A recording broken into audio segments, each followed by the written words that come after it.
சந்தோஷமா இருந்தது. இந்த மாதிரி நாங்க பார்த்ததுல ரொம்ப என்ஜாய் பண்ணோம். பசங்கள்லாம் ரொம்ப என்ஜாய் பண்ணாங்க. ஃபிளைட்ஸ் ஹெலிகாப்டர்லாம் பார்க்கும்போது ரொம்ப ஆசையா இருந்தது பார்க்கறதுக்கு. என்ஜாய் பண்ணோம். பட் இந்த வெயிலும் தண்ணி இல்லாதது ஒரே ஒரு குறை மட்டும்தான். மற்றபடி எதுவுமே இல்லை. நிறைய சந்தோஷமா இருந்து பார்த்து நல்லா ரொம்ப என்ஜாய் பண்ணோம் எல்லாருமே. ஆனா தண்ணி இல்லை, சுத்தமா தண்ணி இல்லை, குடிக்கிறதுக்கு தண்ணி இல்லை. ஒரு ஷாப்ஸ் கூட உள்ள எதுவுமே இல்லை. இங்க இருக்கக்கூடிய எல்லாரும் பாத்தீங்கன்னா தண்ணியை தேடி அலைஞ்சவங்க தான் அதிகம். உள்ள இருந்து வந்தவங்க அத்தனை பேருமே தண்ணி தண்ணி தண்ணி தண்ணி. தண்ணியே எங்கேயுமே கிடையாது. தண்ணி சுத்தமா கிடையாது. குழந்தைங்க எல்லாம் இவ்வளவு வெயிலுக்கு அதுக்கும் ஏதாவது கொஞ்சம் ஒரு நிறைய கடைங்க வச்சிருந்துருக்கலாம் வர்றவங்களுக்கு.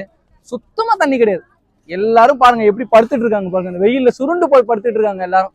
அவளை ரொம்ப பார்த்து ரொம்ப சந்தோஷப்பட்டாங்க. அதை விட அதிகமா கஷ்டப்பட்டுட்டாங்க இந்த வெயில்ல. அதனால நெக்ஸ்ட் டைம் இந்த மாதிரி ப்ரோக்ராம்லாம் ஏதாவது பண்ணாங்கன்னா கொஞ்சம் குடிக்கிறதுக்கு தண்ணி, கொஞ்சம் ஏதாவது ஒரு நிழல் மாதிரி ஏதாவது பண்ணாங்க அப்படின்னா ஈவினிங் ஆரம்பிச்சிருக்கலாம்.